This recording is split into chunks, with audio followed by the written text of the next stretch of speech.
Okay, welcome everybody. Thank you for being here on such a gloriously warm April evening. Tonight's event is a collaboration between the Writers Speak series in the Mahindra Centre for the Humanities and the History Seminar at the Minda de Gunzburg Centre for European Studies here at Harvard. Many people are involved in making an event like this happen, so I'd just like to extend our gratitude to both the Mahindra and CS teams for all the fantastic work they've done, so we really appreciate that. Maya first suggested we collaborate on an event back in July. I went back and looked at the emails, so it's been a long time in the planning, and the idea was to bring a novelist to campus who was doing exciting and important work with history in their fiction, and the name at the top of our list was Nadifa Mohamed. Nadifa is a writer who burst onto the literary scene in 2010 with the lyrical and brutal Black Mamba Boy, a fictional account of her father's extraordinary childhood adventures, taking him from street life in Yemen through Mussolini's war in North Africa to a birth in the British Merchant Marine. The novel was critically lauded and won the distinguished Betty Trask Prize. Her second novel, The Orchard of Lost Souls, published 3 years later, tells the story of Somalia's descent into civil war in the late 1980s, from the perspective of 3 female characters. It won the Somerset Maugham Award.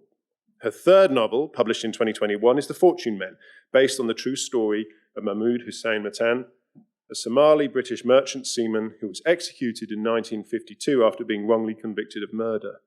That novel was shortlisted for the 2021 Booker Prize. Chair of the Booker Prize that year was Maya Jasanoff. Maya is the ex-Dean Nancy Young Professor of Arts and Sciences and Coolidge Professor of History here at Harvard. If Nadifa is a novelist with the instincts of a historian, then Maya is a historian who writes with the verve of a novelist. She is the author of 3 extraordinary award-winning books of history.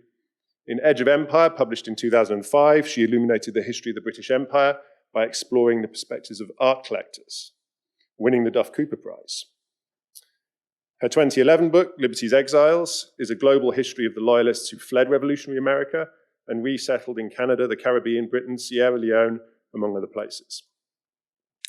And that one won both the National Book Critics Circle Award and the George Washington Book Prize. Her most recent book, The Dawn Watch, Joseph Conrad in a Global World, is a truly masterful account of how a rapidly changing world shaped a great writer. So, 6 book recommendations, and we're only a few minutes in. Okay.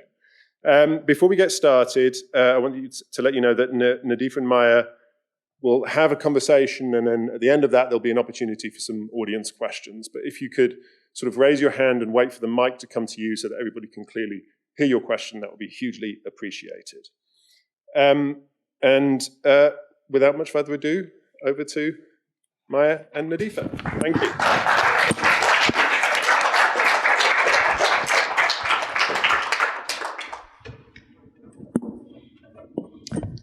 Well, thank you to everyone for taking some time out this evening to join us, but thanks especially to Nadifa for joining us from London, where spring is a week or 2 ahead of where it is here.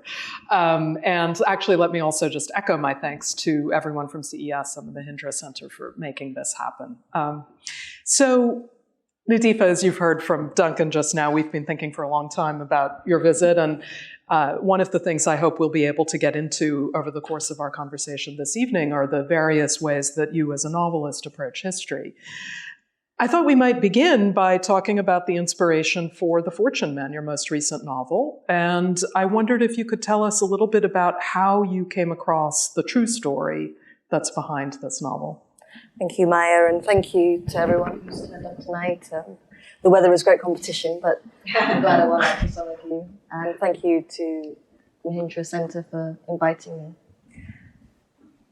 It's so long ago now, when I first learned about Mahmoud Matan's history, that it's slightly vague, but I do remember seeing his face in a British tabloid in, I think, 2004 or 5, the Daily Mail, to be precise, which is a very hostile newspaper when it comes to migrants and refugees. And there was a double-page spread covering what happened to Mahmoud Matan in the 1950s.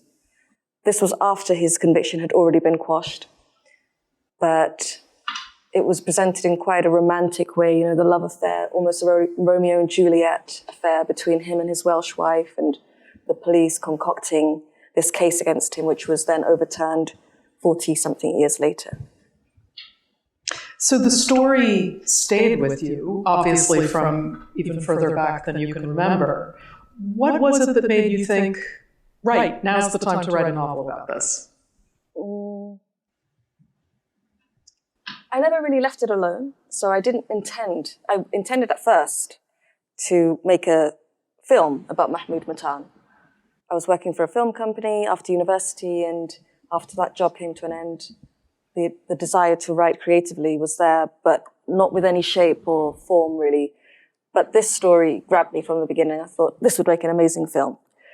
And while researching that film, I interviewed my father about Mahmoud. They had known each other. They had both lived in Hull, in Yorkshire, in the, I think, 1950 or 1949, where Mahmoud was living with his Welsh wife. They'd run away from Cardiff. But my father was there alone as a sailor. And my father then went back to sea. And in the 2 years after that, Mahmoud's life fell apart. He separated from Laura, and he ended up being accused of this terrible murder. So there was the family connection there. But then my father's story, which I really started to understand at that point, was also shocking and strange and extraordinary. And I ended up writing my first novel about him.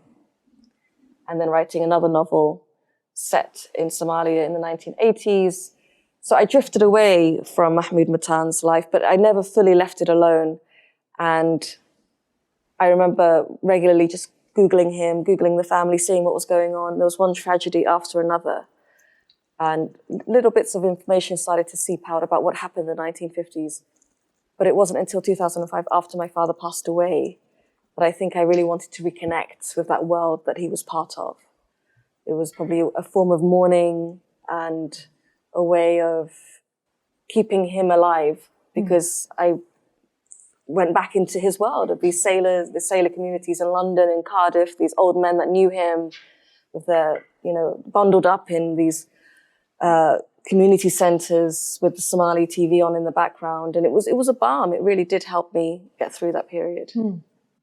Well, let's talk a little bit about in some ways, it's a similarity really between your father's story and Mahmoud Matan's, which is that they were both these extremely well-traveled individuals who had extremely cosmopolitan lives, and ended up, in the case of Mahmoud Matan, in a place that certainly I could say, as a historian of Britain before reading your novel, I had no idea was as cosmopolitan as it was, namely Tiger Bay in Cardiff. I wonder if you could share with us maybe a little bit about what that world that you discovered and wanted to revisit, in a sense, was like. I didn't know anything about it, and I grew up in England, so this history was quickly forgotten, if it was ever known in the first place. And in the UK, in hindsight, Shirley Bassey is from Tiger Bay. There was always this romanticism about Tiger Bay as a mixed community.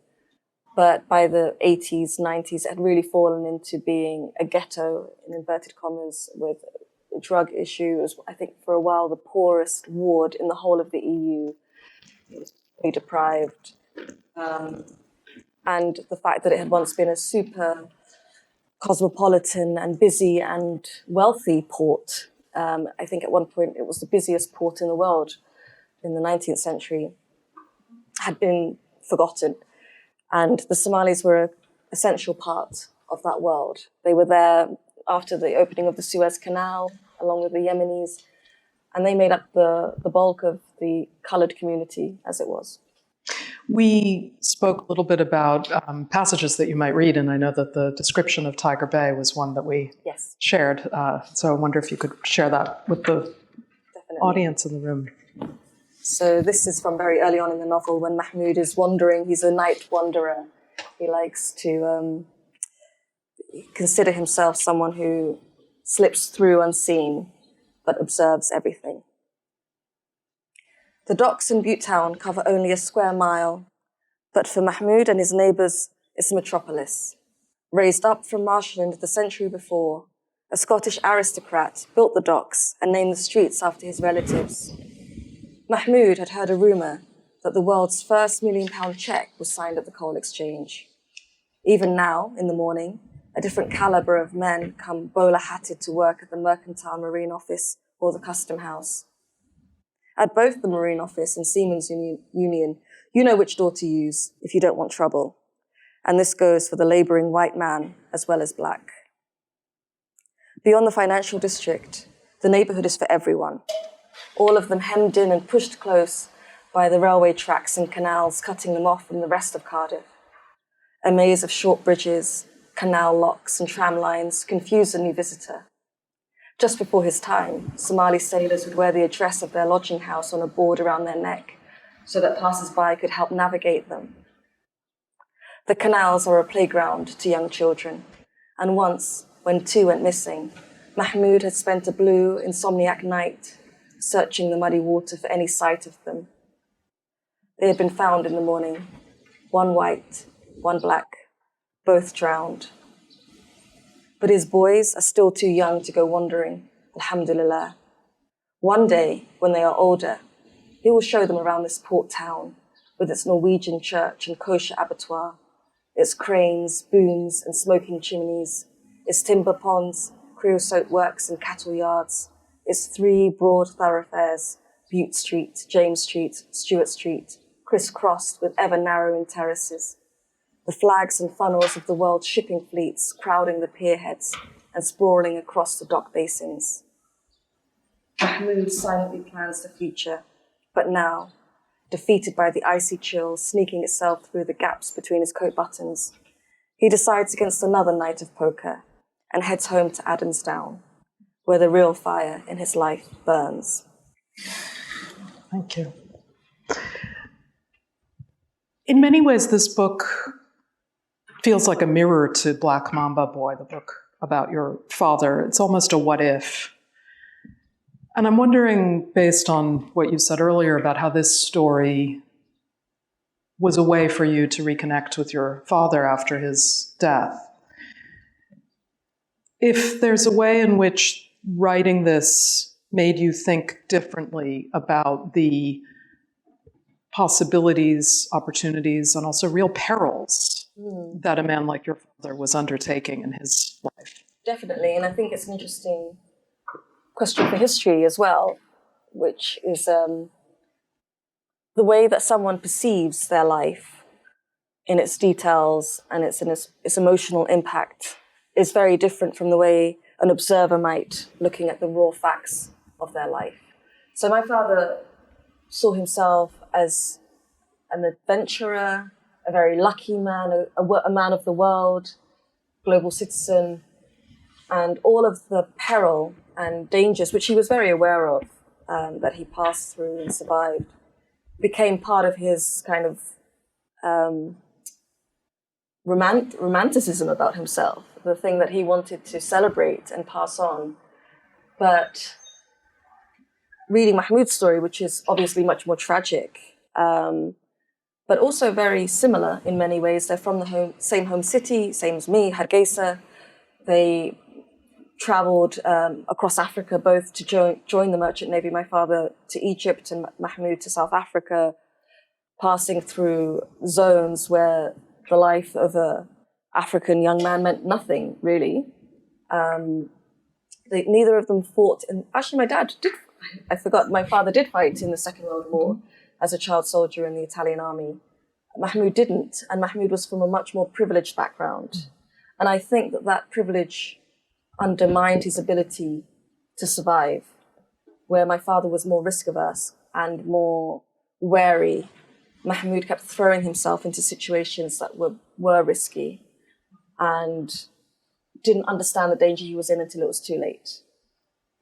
So again, if you're observing both lives, you think, oh, my father with his single mother and his life on the streets as a child, he's the one who won't survive. But all of those experiences taught him the survival skills he needed to get through it. Now, it's easy to think of this book as being about Mahmoud Matam. It is at one level, but it's also about the women on either end, in a sense, of the story, Violet and Laura. And I just add Mahmoud's mother, who he's busy running away from. So can you say more about the role of women in the story and why you wanted to bring these accounts forward too? My father was someone who felt very much formed by his mother. And I think that Mahmoud probably did as well. he has these interviews, which I'll discuss later, with the prison doctor, which is the very few details that I'm able to glean about his early life. And he describes his mother as just being very old. That's all he has to say about her. She's very old. But to keep a boy alive at that time, from my own grandmother's history, I know how difficult it was. So that love, that passionate but maybe suffocating love that they had for their children possibly contributed to them running away, to seeking a life outside of that control and scrutiny and suffocation. So Mahmoud was run from one woman into the arms of another, this very young, she's 17 when they marry, Laura, working class girl from Cardiff, who's, I think, the eldest daughter of 12 children, extremely poor and rebellious. And they meet, and within 3 months they marry. And she's very interesting because she somehow persuades her family to let Mahmoud move into the family home, which is unheard of at that period of time, where most families would disown a daughter who did that, who married a black man, a foreigner. So there's an interesting dynamism to her. And then there's the Balaki family, who are the daughters of a Jewish immigrant from Russia who arrived in 1905. There's one widow, one spinster, and one married sister. And the widow and the spinster live together with the daughter of the woman whose husband died in the Second World War. And they were fascinating to me, and I didn't intend them to be a large part of the novel, but their experiences of being single, independent women in the 1950s. The daughter, Grace, in the novel, is doing her exams, school exams, at the same time at the age of 10, and I was doing the exact same thing. So there was something about being the child of an immigrant man that I found very relatable. And also the way that they were half in and half out. They were successful in society. The father had actually made a success of himself in Cardiff, but they weren't fully members of society. I think being Jewish at that time in Britain was complicated.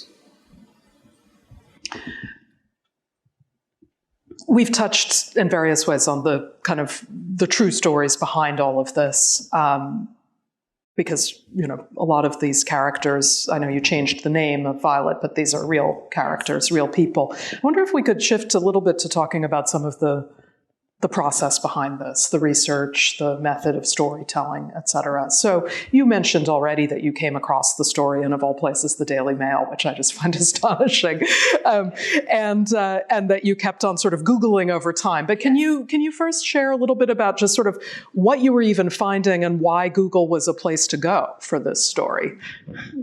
Good question. I guess it's the first step now with so much historical research, however misleading it might be. So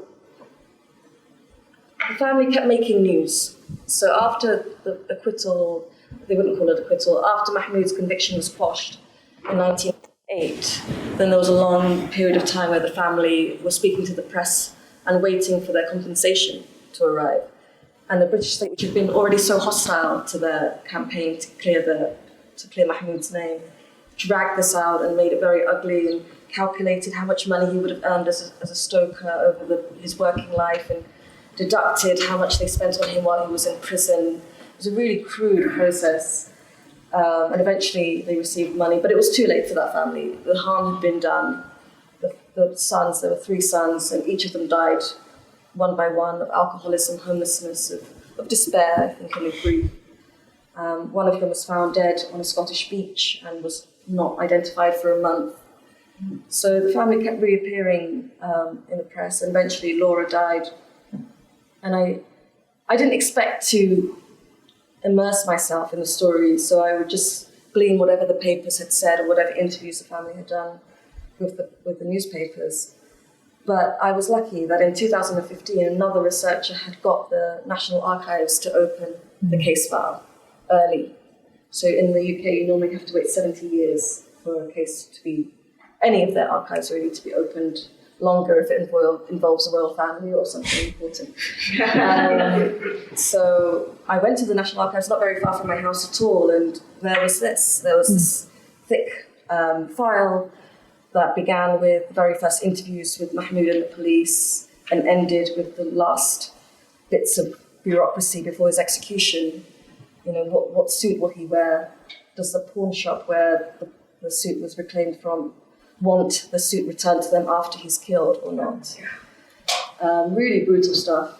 And then, to my surprise, it also continued into the campaign to clear his name in the 1960s. So the campaign started very early, and it involved the Somali community. The Somali community had paid for his defense.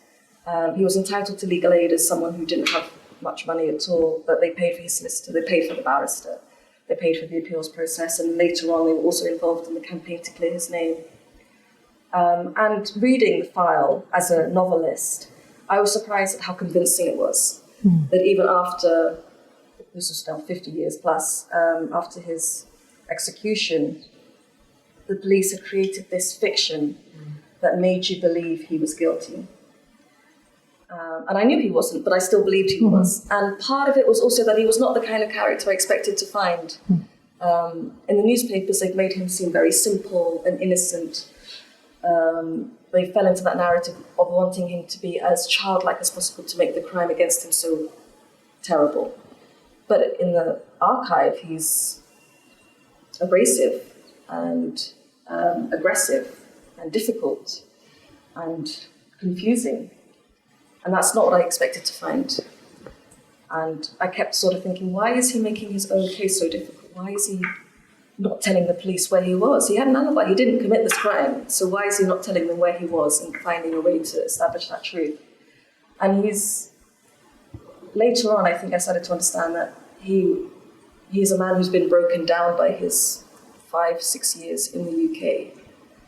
He arrived in 47 and this is happening in 52. So just 5 years. I think you can see in the visual image of him when he arrives, and there's a picture on his seaman's card. He's got these broad shoulders, his hair looks amazing, his skin looks amazing.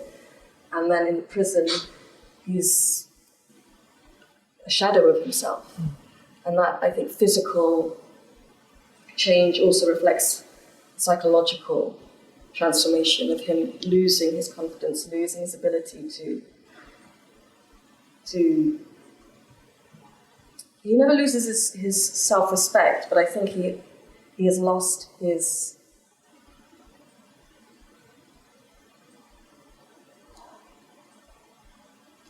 ability to protect himself, which is the worst thing to lose, I think, in the environment that he was in.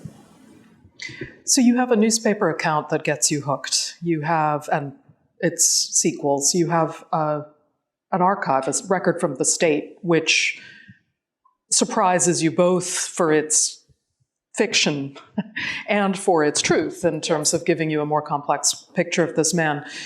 What other kinds of things do you do to build it out? You read us that passage about Tiger Bay, for example, which is not presumably going to be found in either the newspaper or the archive. So Tiger Bay has this industry around it, the Tiger Bay industry of people who write about the local history, footage from the 1940s and 50s, newsreels. There's this really beautiful one on YouTube, which sounds as if it's been written by Dylan Thomas. And it's a Welsh guy, strolling around Tiger Bay in the footsteps of a black sailor and introducing you to the children and to the different locations within Tiger Bay. But I also did a lot of oral history, and I went to Cardiff, and what is now Butetown was Tiger Bay, and it's now Butetown, and the big estate that it was demolished in the 1960s and turned into a big estate project, I guess, where a lot of the same people still live. They kind of decanted them out of the old terraces and just put them into these vertical blocks and masonettes. So they're still there, the stories are still there, the oral history is still there. And I think that's when everything started to come alive for me. Speaking to people that knew Mahmoud, I got to meet a sailor called Ismail Issa, who had known Mahmoud and had been with him on his wedding day and remembered the white carnation in his lapel. And then they went to sea for 8 months to Australia and back. So he would never be in an archive. His stories would never be in an archive, but he was there at the Red Sea House Community Centre, and that really, I think, those interactions, those meetings with people who lived through something or knew the characters that's where the excitement is for me. Do you feel that your personal connection to those sources, and for that matter, your connection to your father and his story, has material effects for the way that you respond to the information that they're giving you? Definitely, definitely. And I think that with my father's case, you know, he knew exactly where he had been and where he'd traveled to and how, but he was emotionally cut off from what had happened. And I kept saying to him, what did you feel? What did you want? You know, were you sad? Were you scared? Who did you want to comfort you? And he said, I didn't think about anything. It was like he was an automaton traveling through these situations. And that's the trauma of what he experienced. And I'm sure if Mahmoud was still around now, he would also be emotionally detached from everything that he'd gone through. But for me, that's impossible. You can't write a novel like that. Mm-hmm. You have to engage emotionally, even if your narrators can't. And with Mahmoud, he came across very clearly to me. And with my father, there was this negotiation. He was right there. He was collaborating on his story with me. But Mahmoud was physically not there. But instead, what started to develop was this feeling that he was the one directing the novel. So it's quite different in tone, I think, to both Black Mamba Boy and The Orchard of Lost Souls. I think it's got an aggression and an anger that is probably latent in me anyway, but came out more clearly in his voice. With my father, I felt there was these parameters that we had to navigate between his public, what he wanted people to know about him publicly and what he would share with me privately. And with Mahmoud, that wasn't the case. I felt as if he was just willing for me to do what I needed to do. Is there ever a point where you feel that research is not helpful? In my new novel, I'm thinking that. The research side of it is vague. It's based on conversations, interviews with the people I'm with in London, the Somalis who survived the civil war, who can tell me, you know, strange little details. And one of the funny things that's happened since the Fortune Men was published that has connected me to a lot of people that I would have loved to have interviewed for this novel, including Mahmoud Matan's nephew, who lives in Tanzania and was born the year before all of this happened. And then he also lived through the Somali civil war. And I asked him a question. I said, how do you think it changed you, the 2 years of being in a city at war? And he said, I like to watch TV by myself, which is not what I was expecting at all. And so I think people are stranger than you would imagine through research. If I did a huge trawl of the academic material around the Civil War, it would lead me somewhere else. But just talking to one person, having their very, very idiosyncratic take on their experiences, I think you get closer to the truth, whatever that is. So speaking of the truth, I wonder if we could talk a little bit about your use of the stories. You do all the research, but then you're making your own fiction. Yeah. Would you read for us a passage that gets into the use of the sources? Sure. So this is from one of the documents. It wasn't in the main case file. It was shared with me by another researcher, Chris Phillips, Dr. Chris Phillips, who was also working on a non-fiction book about Mahmoud Matan. So we had this strange relationship where at first it was kind of territorial and wondering, you know, who really would get access to the story. But then I had access to the Somali community, which he didn't have, and he was an expert at getting them to release material from the archives, which was new to me. So this is something that he found from, I think, Cardiff Prison. And it was Mahmoud's interviews with the medical officer there. So you say your father is dead. That's right. And your mother? Last I heard, she's still living. What was your father's profession? He had a shop, grocer's shop, and he had lorries for transport too. Well off then. Mahmoud nods vaguely. Not very rich, but not poor. He was a clever man. Liked new things, modern, yes. A modern man. The prison doctor had already taken Mahmoud's height, weight, temperature, blood, urine, and now he wants his life story too. How many brothers and sisters do you have? 4 brothers, all older. No sisters. 2 girls die as babies and 1 gets sick around 7 years old. Mahmoud's cell is messy. His prison-issue pajamas are in a heap on his unmade bed. and he has dumped the morning's bread uneaten into the chamber pot, along with the thin, tasteless milk. He might have tied it up if he had known the doctor was coming today, but he doesn't really care. It's his modest protest to show them he shouldn't be here at all. My brothers, they take over my father's business. They all big men with families. Why do they put me here and not in the normal prison? You're on a capital charge. They're stupid, but soon they'll know I'm innocent. They give men compensation for wrongful jailing. True? That is true, but I have nothing to do with that. I'm a medical officer. I understand. Carry on. When did you arrive in Britain? In 1947. I was a pantry boy on a cargo ship, but later I became a fireman.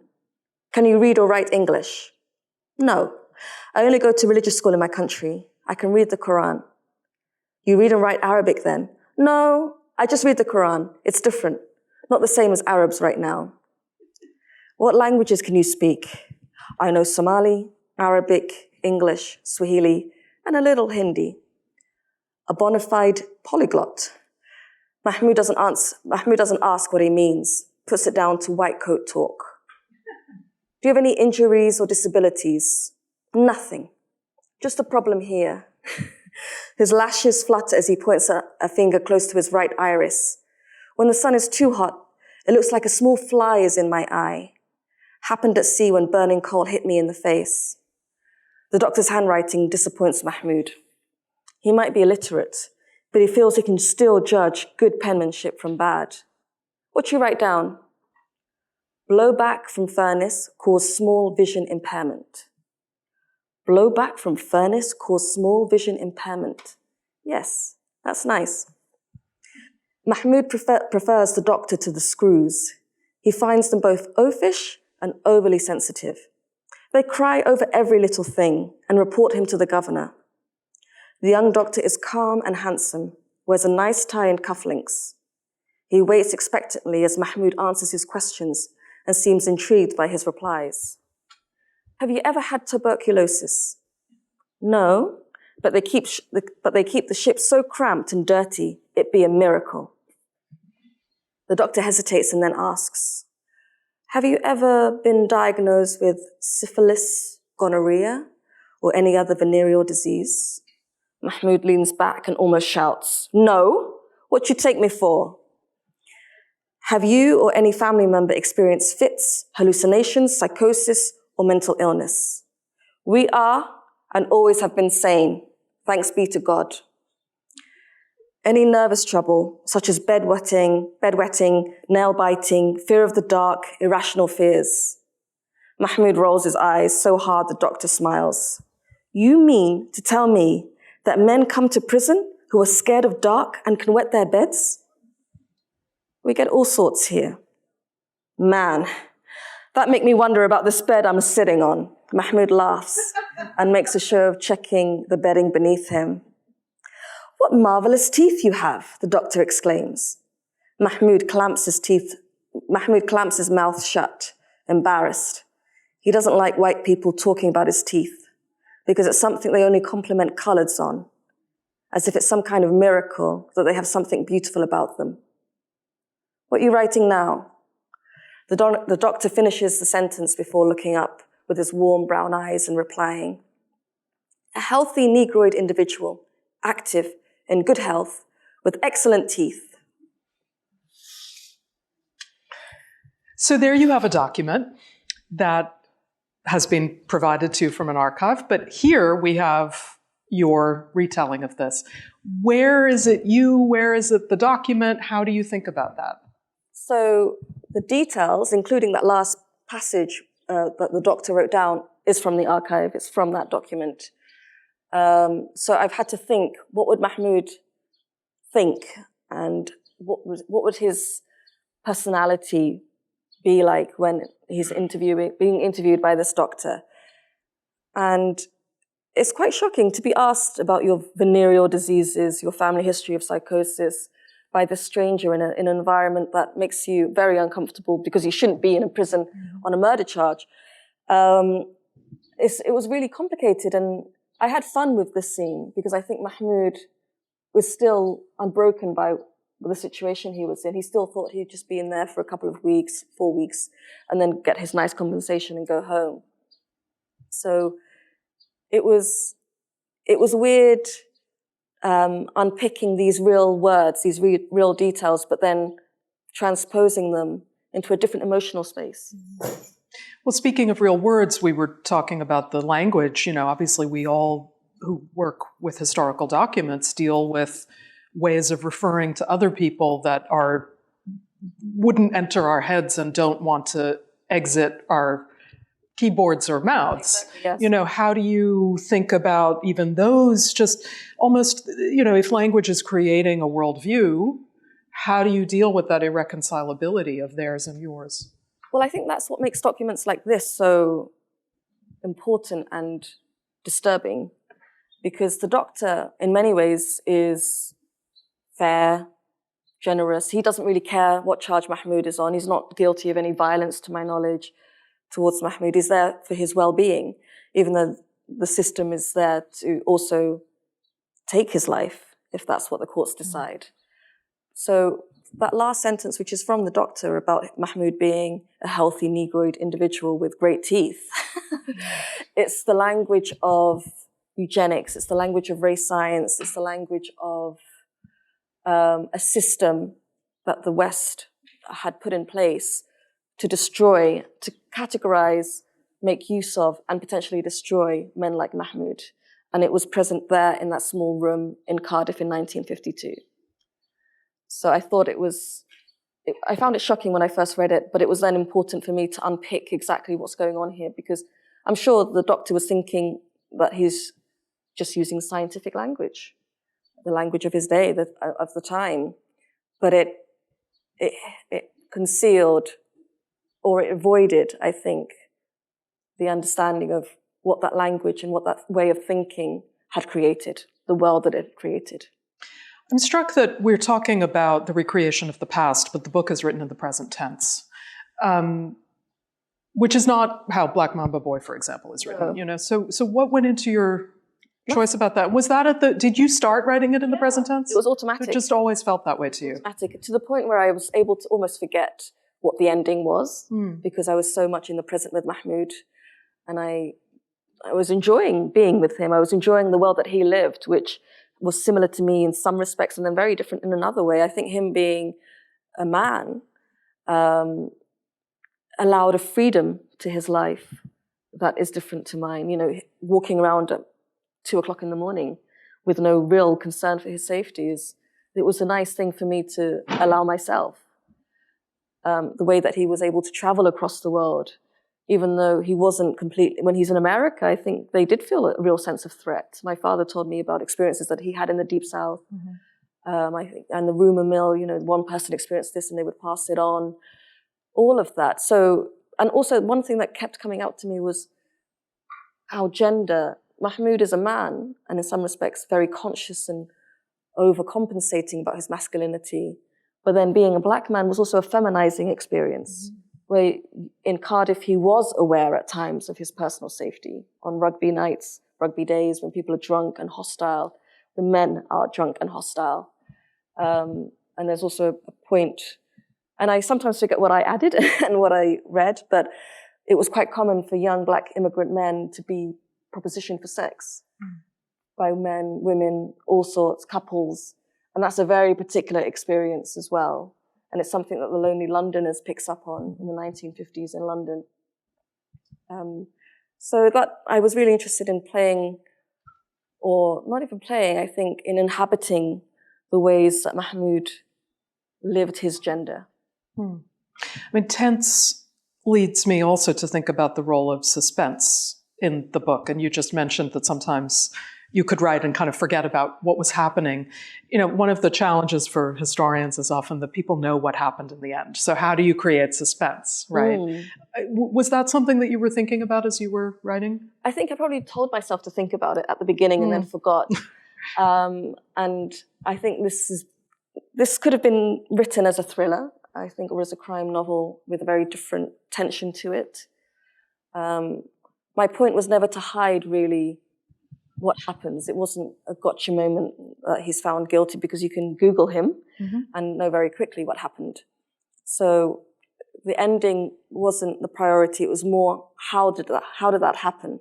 How do you unpick all of the steps that ended up with Mahmoud on a scaffold on a summer's day on his son's birthday in Cardiff in 1952?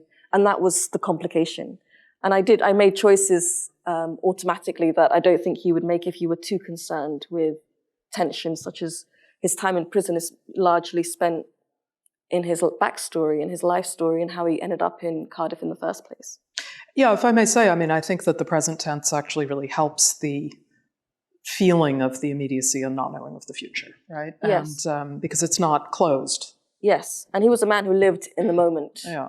I think that he had been quite sensible, he'd been a family man, and I think Laura leaving him, as she did, and applying for a legal separation in 1952, undid him. And that's what Ismail Issa, the Somali sailor, said to me, is that by 1952, Mahmoud was on the fringes of the Somali community, and Hafifa, he'd thinned out, he sort of lost himself in some ways. But you're dealing with that man who's then, he's gambling, he's going to the racetrack and, begging people for money. That was something that came out in the archive that I wasn't aware of. And I think that's something that he probably would have hidden from, that side of himself. That wasn't glamorous, that wasn't brave, that wasn't macho. I think he was a gambling addict. And he stole money from the mosque. That was another thing that kind of marked him out. He was not living a good Muslim life. And that's another reason the police were able to separate him and pinpoint him as a person they could pin a crime on. So historians, I think, tend to have a very clear idea of what's off limits. We're not allowed to make something up. And we rarely, that means, go inside people's heads. Is there anything, when you're writing about the past, that you consider as an author of fiction to be off limits? I gave myself more liberties with this novel. I think Black Mamba Boy, I did follow my dad's parameters about what he wanted in the novel and what he didn't. But this one, I think Mahmoud was the kind of rebellious, wild person that probably wouldn't care too much what I said and wrote. But that was me giving myself that liberty. And that is uncomfortable, because you're dealing with a real person, with real family members, some of whom are still alive and who have feelings around what happened and who he was and how they want him represented. So in the moment, I didn't think too much about it, but I think afterwards, when he goes back to being someone who belongs to someone else, I think that's the tricky part. Do you think that there are stories that are more suited to different genres of telling? You mentioned, for example, when we were chatting earlier, that you're working on a television adaptation of The Fortune Men. You've worked in different genres, documentary, etc. How do you think about that relationship? I think now that I'm working more in different fields, I can see how some stories fit better. So in documentaries, they're very strict about what makes a documentary. So something that I find really fascinating, it's not a documentary. They're very blunt about it. With novels, no one can control you. You do what you want. So something that maybe is a small idea or a very large idea. When I think back to Black Mamba Boy, there's no way on earth I would do it now, because it's too sprawling and too intimidating, too many countries, too many things going on, too many characters. And I'm working on an opera of The Fortune Men, and Nina, the composer, she's worked on the novel in a way that I haven't. So she's tried to count how many characters there are. And she left it at around 50. I was not aware of that. So I think with novels, there are so many working parts, moving parts, that you just have to be completely immersed. And in other fields where there's more people involved, you have to be stricter. It's much more formulaic, I want to say. So, in other words, it's a matter of constraints more than it is about the nature of a story leading you toward one form or another? I think with novels there are very few constraints. And in other fields, for a film, if you want to have a huge battle scene, that's going to cost money, that's going to make it more likely or less likely to be made. with documentaries, you need visuals, you need people that you can talk to in the here and now to make it come alive. So there are these particular needs in different forms. I think the stories themselves, because Black Mamba, the Fortune Man, has now become these different things. So the story itself hasn't changed, but what you do with it changes. What do you think about the story as lending itself to those different forms of telling? This story? Yeah. Or story? No, this one. This one. Yeah. I think it brings out other parts. So the visual focus in film doesn't allow for the wandering in his mind that I enjoyed in the novel. But instead, you have the atmosphere, you have the music, you have the performances, you have the way that you visually tell something rather than a long description. Something on a table can do the job.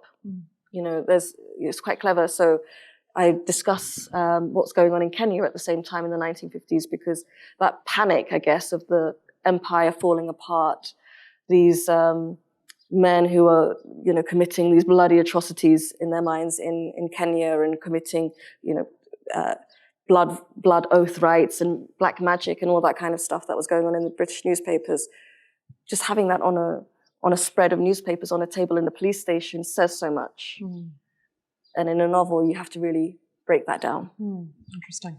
So you've written about the past, you've written about the near present, and now you're really writing about the present. Yes. And with a bit of the past. Okay, oh, good. I'm glad that that's in there. But I'm wondering what you find challenging about, you know, on the one hand, the past is not a place you can visit, so that poses some obstacles. On the other hand, the present comes with baggage. Kinds of, exactly. So could you tell us a little about how you're experiencing that difference? It's really difficult. It's really difficult. And I'm writing now about women again. So I've picked the two things that I find most difficult, which is writing about women and writing about the near present. So some parts of the novel that I'm working on are set in London right now. But I think my life experience and my work, my creative work, has just shown me that you can't tell a story that's happening in one moment without going back into all of the other moments that have led up to that moment. So if you have a character who's now a Somali woman and she's a carer working with the elderly or disabled people in London, she's a refugee, okay, that's the sort of demographic details. But who was she when she was young in Mogadishu? And who was her grandfather or grandmother? And where did they come from? And what were they doing? Did they have farms? Were they traders? Were they in India? Were they in Ethiopia? And all of that has led to the person that you see working in London now. And that's fascinating. That's where the excitement comes in a novel. But it makes you, I think The Fortune Men, it was really in a 6-month period in 1952. And this novel, it just feels like a spool of thread unwinding and stretching God knows how long. Is it at all related to not knowing where it's going to end? Probably, yes, because it's not historical. So it doesn't have a clear ending. And I know what it's vaguely about. I think one of the things that's come to me a few times in my work is what happens when you put the perpetrators of violence and the victims of violence together in an unexpected place. So Detective Powell in this novel is someone who's been in the police service since the 1920s and has probably framed quite a few people for murder. He thinks it's part and parcel of the job. White, black, it's no problem. But he's also a product of empire. He's the kind of man that could have been seconded to Kenya and the police actions there. So you have to go backwards with him. But in a Somali modern situation, you have the perpetrators of violence living side by side with the people or the relatives of the people that they harmed. And that's really unresolved. There's been one case in the US where someone took a man who survived, and he was meant to have been killed, but he somehow survived and took the torturer to court in Virginia and won a civil case against him. So it's rare. And there's been a few cases in the UK around Rwanda and I think Liberia. But so it happens, but I've never read a novel about this, and it's quite difficult to pin down somehow. I mean, if the narrative challenge for historians sometimes is building the suspense, of course, the narrative gift in a way is we have the end. Yes, yeah, and endings are very useful. So, I mean, on which I'd like to throw it open to the audience in just a moment, but so prepare your questions. But let me just ask maybe a final one from me for now, which is that, your work is obviously just throbbing with an attentiveness to prejudice, exclusions of different kinds, also what migration brings about in all of its contours, good and ill. And of course, all of these issues have been so much in the public eye and discussion over particularly recent years, particularly in the UK. And I'm just wondering how your sense of the mission of a fiction writer has changed over the last years in light of what's going on. I think I studied history and politics at university, and I think I wrote Black Mamba Boy, really wanting to both capture a history that I hadn't had any access to in my university life and school education, which, because it was my father's story, you're not going to find it anywhere else. But it also tapped into wider histories of the Second World War, of empire, that I should have probably learned a bit about, but I hadn't. And I think I did feel this kind of mission to capture that information myself and then spread it, pass it on. But I think with each novel, I feel less sense of mission and more of an acceptance that people will get from the novel what they get from the novel. So if it's a young Somali teenager who's got no real sense of their family history, this is a way of them grabbing some of that. Mm-hmm. Or it could be someone who, like my neighbor, really defends empire and finds it difficult to criticize or to think badly of the British Empire. So I allow the reader to take or not take whatever they need to from the work. But for myself, I feel that there's a pressure to be as truthful. And whenever you're talking history, what is the truth? Where is the truth? But for me, for it to feel as truthful as possible, for Mahmoud to be as flawed as he was in real life, for the people around him to not necessarily jump to his defense and do what I would like them to do, to accept history in all of its complications. And yeah, I think when we're in the thick of things, we do take these very harsh binary positions. But fiction allows you, I think, to blur those. Thank you. Well, I'd love to gather questions from the audience. I'm sure you have some for Nadifa. Just wait for the microphone. Yes, in the back.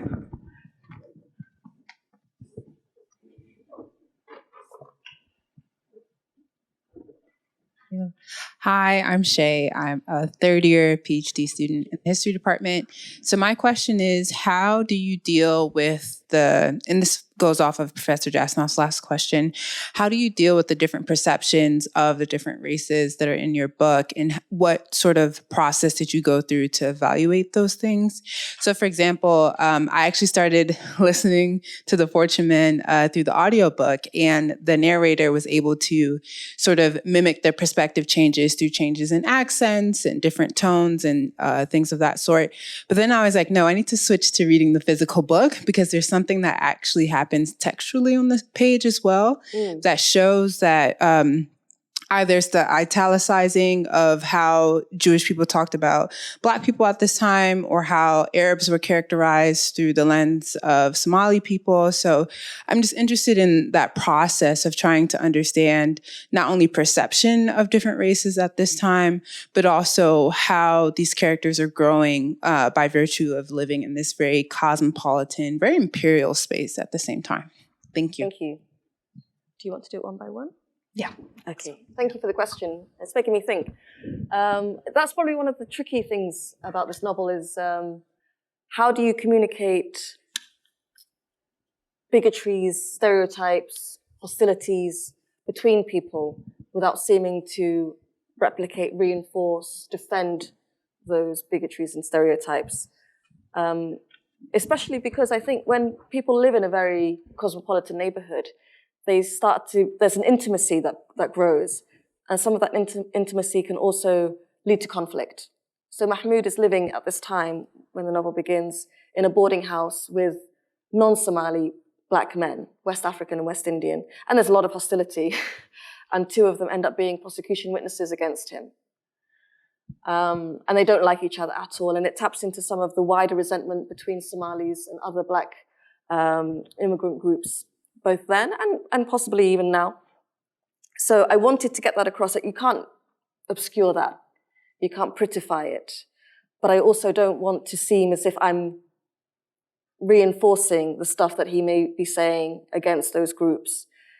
And I think sometimes it doesn't work. Sometimes I've had readers say to me, I think that Jamaican characters here are always negative and presented as if they are bad people, and they are not. But from the lens of that specific person, they are. So it's also to do with how the reader interacts with your work. And if you're Jamaican and you're looking for positive Jamaican representations, I can see why you'd feel that this was a disappointment or a hostile look at your community. But it's also truthful. And I think I would be quite accepting of the reverse, because that is the reality. And it played into Mahmoud being isolated and framed, because they were able to play, the police were able to play all of these hostilities against the individual groups. Scott?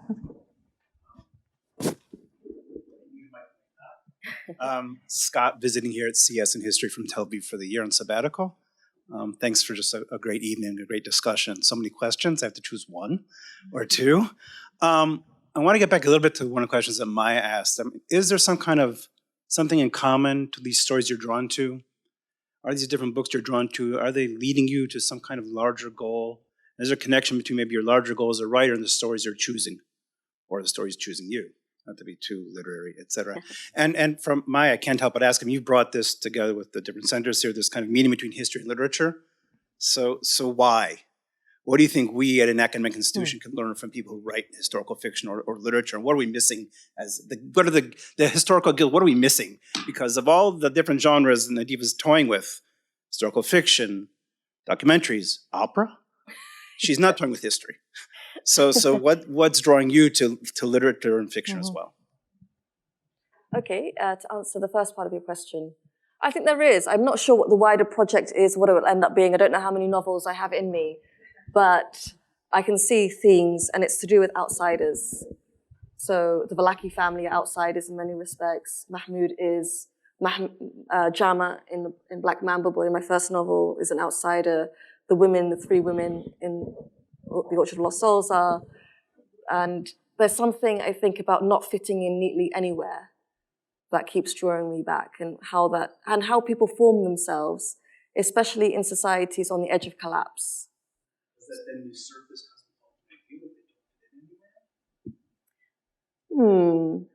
I don't think so. I think that that's part of the cosmopolitan life, is not really fitting in anywhere. I think that's what you carry with you. And, you know, I think of myself as someone who's Somali. I'm Somali. But I'm now the third generation of migrants in my family. And, you know, my one grandparent is buried in Sudan, another grandparent in Ethiopia, another grandparent in London. So that migration is now a big part of our family history. And that, I think, is quite that diaspora experience is very specific. And it makes you, I think, quite distrustful of groups and fitting in. The goal is one of enlightening the public, or? Living in Britain, I've given up. It's not going to happen anytime soon. I think it's about analyzing isolation and destruction. Something like that. I think on the fiction, nonfiction, I mean, actually, I had asked Nadifa earlier, I should have maybe for the group, but whether you were drawn to writing nonfiction ever. And would you share with people your nonfiction? Sure. Yeah. So I said no, and then I realized I'm meant to be writing a nonfiction book. But it's very short. It's 30,000 words, and it's for a university press in the US. And it's following Ibn Battuta's journeys in the medieval period. He's a Moroccan explorer who was traveling at the time of the Black Death, the plague, and he was everywhere. He was in West Africa, Central Asia, China, Malaysia, Ukraine, Spain. He was ridiculous. And it all started with him intending to go from Morocco to Mecca on Hajj. And he never really went home for 30 years and married dozens of women, concubines. And I think the thing about his story that I want to correct, if that's the correct term, is the view of women, of Muslim women. Because he marries so many women, but they're silent. His mother's silent. They have no personalities, no role.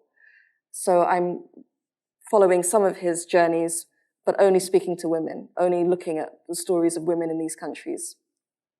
And is there a reason, other than that presumably you were contracted to do this in a certain way, that nonfiction is the mode for this, of telling for this story? I think I'm attracted to the idea of explorers in fiction. And there's a vague idea I've had for a long time of someone, almost like Orlando, where someone is traveling through time and space. But it wouldn't be the right fit for this. And I guess it's also probably quite a personal book because it's me in these spaces, maybe with friends of mine, maybe with my nieces or people I take along with me. So it's also a way of me evaluating my life as a Muslim woman in the world right now. And I don't think I'd like to do that in fiction. Yeah, I mean, I just wonder a bit broadly about why certain modes are adopted for certain kinds of stories. And I think that there's no obviously single answer to this. I mean, it's clear, for instance, that The Fortune Men was able to bring this story to vastly more readers and in far greater complexity than they ever would have gotten from, the academic monograph or the newspaper articles or whatever. And it's a case where, in that sense, the fiction is actually accomplishing, if you will, historical teaching but that's on also a range. Not certain. It's not certain, but I wonder. No, it's not. I mean, there's obviously lots of factors that go into the making of a book and the selling of it and all those things. But I wonder if there's something about the way that you're able to inhabit the perspective of Mahmoud in the novel that a historian would not feel as licensed to do. Yeah. That gives it an immediacy that people are latching onto and finding compelling for all the other genres that they're bringing the story into. Yes, I think that is true. I think you do have blockbuster historians, especially in the UK. Yeah. But there's something about fiction and being able to sit with a person for as long as it takes to finish a novel, and especially when there's so much of his interior life in this novel that allows for an attachment, an intimacy that a history book would probably struggle with to the same degree. So to come to the other question from Scott, I mean, why am I interested in fiction? It's partly because, you just alluded to blockbuster historians, particularly in the UK, and there are some wonderful writers and researchers and, scholars who are able to pull it all together. But the mode of telling tends to be something relatively familiar even from, Macaulay or our 19th century historians. There's a beginning, a middle, and an end, and there's a particular kind of perspective on events, usually sort of up there looking down, and, there's a particular kind of set of arcs and narrative devices people use. Yeah, there's a set piece, and it goes like this, and it goes like that. It's a zoom in, zoom out, and it's something cinematic, obviously, as well as quote unquote novelistic in the sense of the novel back in the early 19th century, when history and fiction were really rather close in the British tradition. But while I think a Macaulay could pick up a work by many of the blockbuster historians of today and not feel that he was in a different narrative universe. I think that a Jane Austen would pick up Salman Rushdie and recognize very quickly that she was in a very different narrative universe. And so the point here is that the modes of writing novels have multiplied dramatically over the centuries, and why can't we borrow techniques from other methods of storytelling in our own approach to the past? So that's my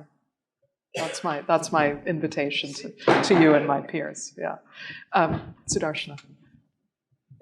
So much Just wait for the process of writing this book.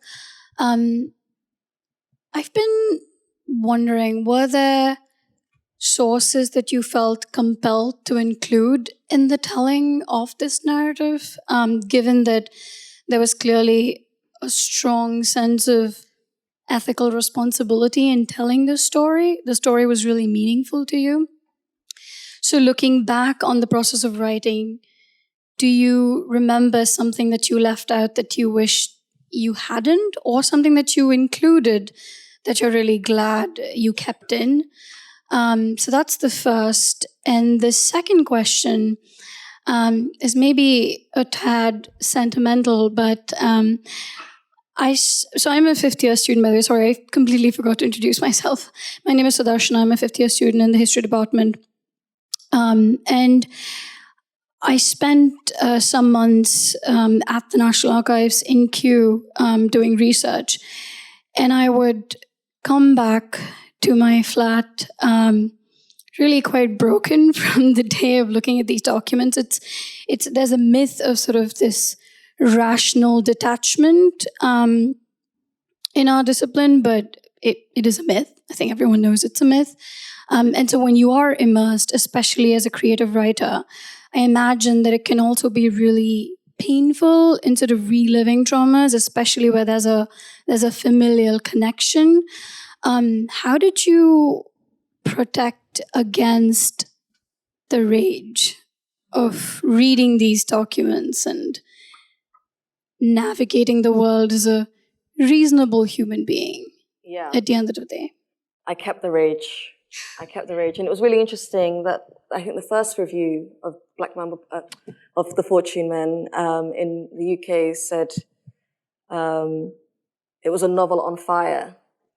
And I thought, oh gosh, I thought I'd hidden it better than that, because it was written with a lot of anger for what had happened to Mahmoud and also to his whole generation and my father and everyone else. And what's still going on, I think the idea that the 50s were a more racist, more a simpler time when people didn't realize they were doing any harm or any wrong, that's incorrect. But what's, I think, even more disturbing is the idea that we've progressed. And we haven't, not in the UK, not in the US. And there were, the interesting details. Mahmoud was never verbally abused. That I can see in the archive. They're not calling him racial slurs, and it's not crude in that way. They don't have to say these things because they're slowly managing and creating the track on which he will go to his death on. And that cold, calculating racism, I think, is still with us, where it's all unsaid. I think on the surface, people can be very pleasant and calm and collected, and they can destroy you. So the novel it was much bigger, it was much longer before the editing process started. It was double the length. So I did take a lot out, but I don't think I took out anything that keeps me up at night. And two things that I'm particularly happy that are still in archival-wise is the transcript of the trial. So this is just a selection, and in the first edit, it was much longer. But my editor said that's a bad idea. So I've kept the most crucial parts of the transcript. And I really wanted readers to see how comedic some aspects of the trial were. There's a scene where one of the prosecution witnesses, May Gray, pretends that her hearing aid is not working whenever there's a difficult question from the defense barrister. And there's a pantomime aspect to it, which is still the case, I think, in British court. British courts, this pompousness and this performance and this humor, however serious the charge may be. So that's still in there. And also, I found quite late on and had to have translated from Welsh, which was in the first place translated from English, Mahmoud's letter that he dictated to his wardens in his cell a few days before he died. So that's in the novel. That last letter, which he directs to Powell, the detective who basically framed him for murder, that's all Mahmoud's words. It was his way of reckoning with God, himself, fate, what had happened to him. And I thought that was important. If there was a collaboration in this work, then he needed to have his own words in there.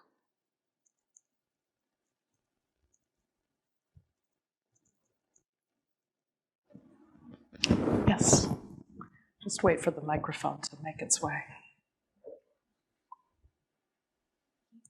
Hi, I'm Kashi. I was just wondering, I think with the stories of migrants, particularly ones that are centered in the UK, whenever I read them, I always am brought back to a quote by Gail Lewis where they say, moving beyond the thick, suffocating fog of whiteness. And when you write the stories of migrants, and they're so kind of informed, and there's an undercurrent of, empire, of whiteness, and how that impacts their stories, how do you make sure that you center them as opposed to centering everything that surrounds what happens to them?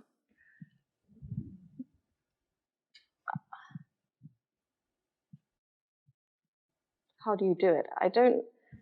I wouldn't say that there's a strategy that I put in place or think hard about before I start. I think by the time I've started writing, I've done a lot of research, both the interviews with people around now or archival, film, music, whatever it might be. So I feel immersed in a particular environment. And then I think it makes it much easier then to avoid that gaze that you're talking about. Because Mahmoud is the center of his story. He really is. He doesn't care. And it's part of his flaws, is that he is so, he thinks he's the hero of his story. And he tells the prison doctor at one point that there was a film he saw, and it was a cowboy film. And it ended with the guy who was falsely accused of murder being released from jail, and all of his enemies had been felled, and it was like a happy ending. And that, I guess it's a type of narcissism, not unique to him. That cuts through some of the objectification, I think, that you're talking about.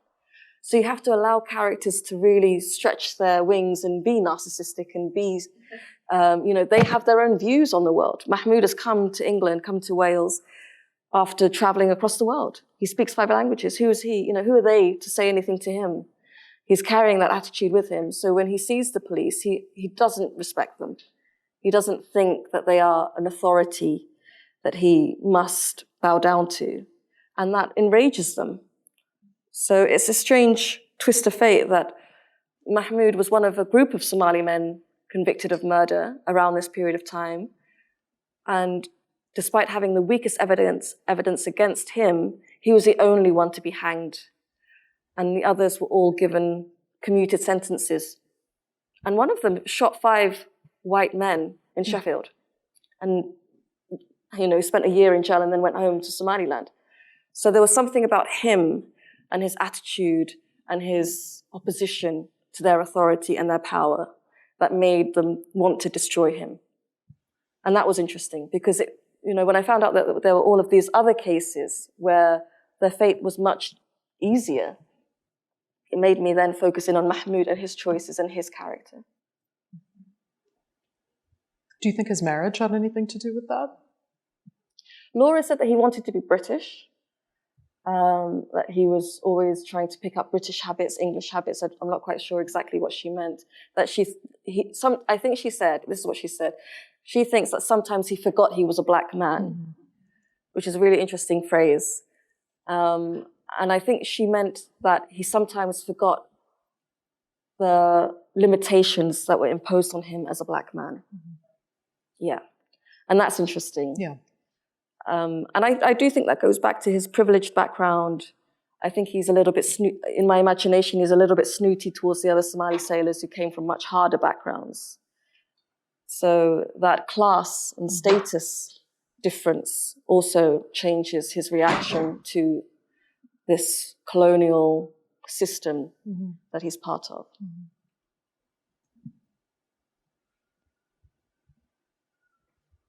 Any Somali questions? Yes, in the front.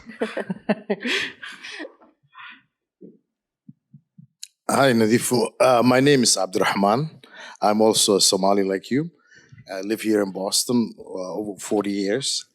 And just listen, I haven't had the privilege of reading this book, but I did read your previous one, Black Mamba. I think just wanted to make a comment on the last statement where you said he probably didn't see himself as a black man. I mean, he forgot to see himself as a black man.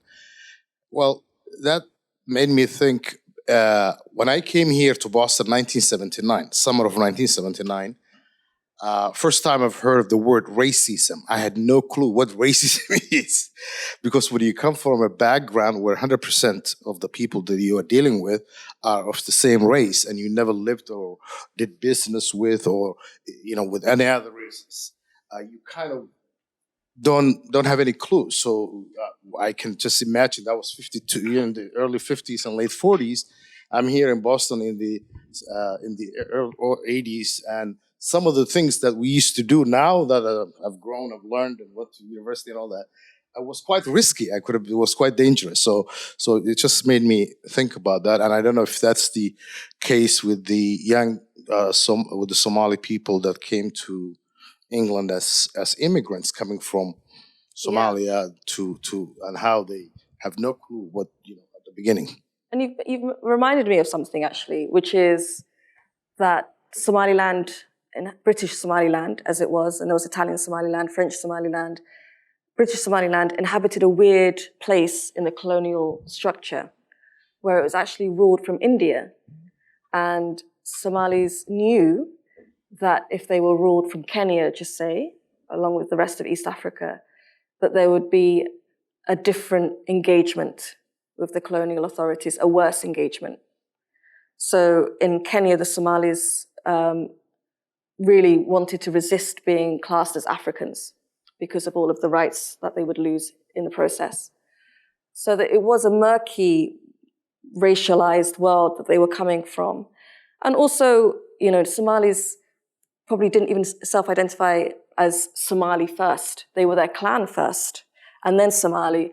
And then with their interaction with the rest of the world, they became black, they became African, all of these things. And that's not unique to Somalia. I think that was true. That was going across the colonized world. People's identities were shifting and having to accommodate this much more powerful external force that coalesced them into these bigger and bigger groups by force. Your passport was of a British subject. It didn't matter if you thought you were a British subject or wanted to be. That was who you were on a formal basis. And the way that people define themselves, and one of my favorite authors is Claude McKay, and he was writing in the early 20th century, and he was a stoker for a while. He did many kind of working class jobs, and he was a stoker on the merchant navy. And in Home to Harlem, he discusses the attitude of West Indians to the Arabs, which includes Somalis, that they're dirties, that they're coolies, that they jabber on in their own language, and all of the differences that the white crew are imposing on the racialized crew, the Indian, the Bengali, the Somalis, the Arabs, and the West Indians. So all of that is that particular. It's quite ugly. It's an ugly history, and I think if you've grown up like I have in a world where you're black, and this is what it means to be proudly black, the nuances of how that colonial period formed identities is tricky.